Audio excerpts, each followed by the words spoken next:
क्या ईरान ने जंग का ऐलान कर दिया है? क्या मिडिल ईस्ट में जंग की भट्टी बारूद से जलने लगी है?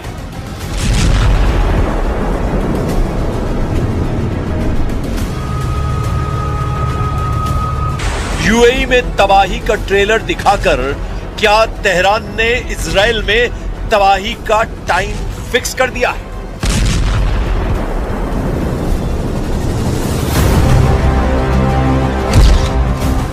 यूएई पर हमला ट्रेलर, तेल अवीव में फटेगा टाइम बम।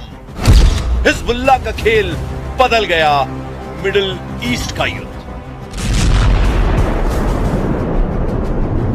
लेबनान में 24 घंटे में 40 बम फटे। इजराइल ने दावा किया कि उसने एक साथ हिजबुल्लाह के 40 ठिकानों को तबाह कर दिया।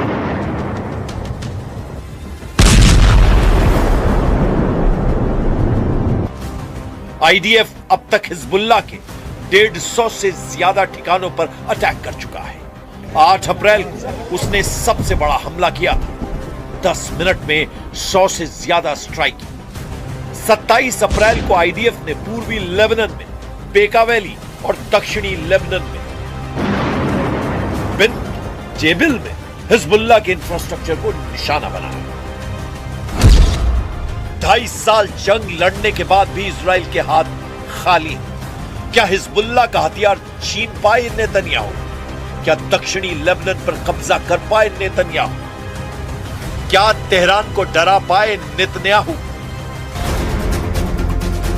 इजराइल के सेना का दावा है कि अक्टूबर 2023 से अब तक उसने हिजबुल्लाह के 3,500 से ज्यादा ठिकानों पर हमले किए हैं। 1,000 से ज्यादा ऑपरेशन को अंजाम दे चुका है, जिसमें 800 से ज्यादा तो सिर्फ एयर स्ट्राइक है। सैकड़ों हिजबुल्लाह कमांडर्स को मार चुका है। उनकी मिसाइल और रॉकेट क्षमता को 80% खत्म कर चुका है। लेकिन पिछले हफ्ते ही हिजबुल्लाह ने इजराइल की सेना को चौंका दिया। हिजबुल्लाह के ड्रोन अटैक से आईडीएफ की बटालियन हक्का बक्का रह गई। इजरायली सेना की यूनिट में अफरा तफरी मच गई। ड्रोन अटैक को नाकाम करने के लिए आईडीएफ के सैनिक इधर से उधर भागने लगे।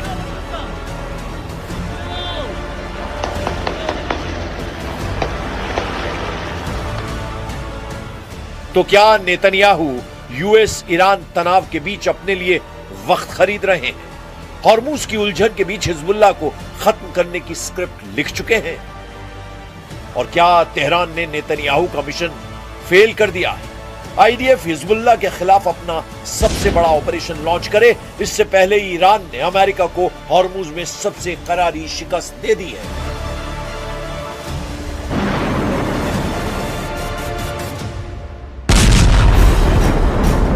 ईरान की मीडिया ने दावा किया कि हॉर्मुज स्ट्रेट से गुजर रहे अमेरिकी युद्धपोत पर 2 मिसाइलें दागी गईं।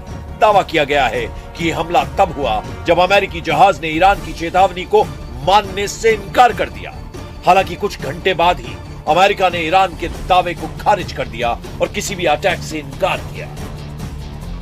बाद में खबर आई कि ईरान के हमलों के बीच अमेरिका के 2 जंगी जहाजों ने हॉर्मुज को पार किया। अब ईरान दावा कर रहा है कि उसने अमेरिका को जवाब देने के लिए सबसे खतरनाक मिसाइल तैयार कर ली है। ईरान के एक सांसद ने दावा किया कि उनके पास एक ऐसी मिसाइल है जो लॉन्च होते ही 80 बम में बदल जाएगी। मतलब ऐसी मिसाइल जिसके वॉरहेड 80 हिस्सों में डिवाइड हो सकते हैं। ईरान के सांसद ने दावा किया कि अगर 1.5 टन वॉरहेड वाली 16 सेजल मिसाइल एक साथ दागी तो उनका प्रभाव परमाणु बम के बराबर होगा। तो ईरान की यह चेतावनी किसे है? तेहरान की सेजल मिसाइल कहां गिरेगी? परमाणु बम के बराबर तबाही किस शहर में होगी? क्या यह मिसाइल इजराइल की राजधानी यरूशलेम में फटेगी? क्या पहले की ही तरह तेहरान फिर इस मिसाइल से तेल अवीव को टारगेट करेगा ताकि इजराइल को सबसे बड़ी चोट दे सके? या इजराइल के सबसे बड़े बंदर वाले शहर हाइफा में फटेगा? या रिशॉन लेजियन या पेटा टिकवा को टारगेट कर इजराइल को तबाह कर देगा? तेहरान से इजराइल के शहरों की दूरी करीब 1900 किलोमीटर है। और ईरान के जिस सेजल मिसाइल का जिक्र किया उसकी रेंज 2000 से 2500 किलोमीटर है। इसमें 500 से 1500 किलो तक वॉरहेड फिट किया जा सकता है। इसकी रफ्तार 13 मैक यानी 16000 किलोमीटर प्रति घंटा है। חזקה מאי פעם, וישראל תמיד חייבת להיות הרבה יותר חזקה מהאויבים שלנו.